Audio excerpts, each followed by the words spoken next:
She's alive! She lived? I knew it.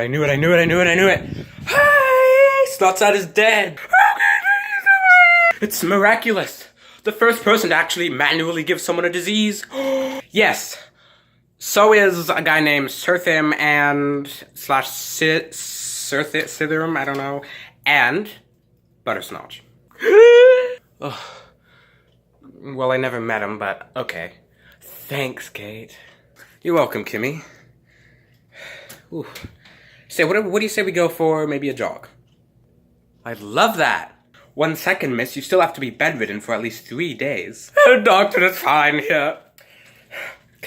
$555. Or $557. $559 and we'll call it a deal. Deal. Okay, Kate and Kimmy, go play. Yes, another run. Ooh, this is so much fun. Yay. Haha. I can still get Kate's large intestine.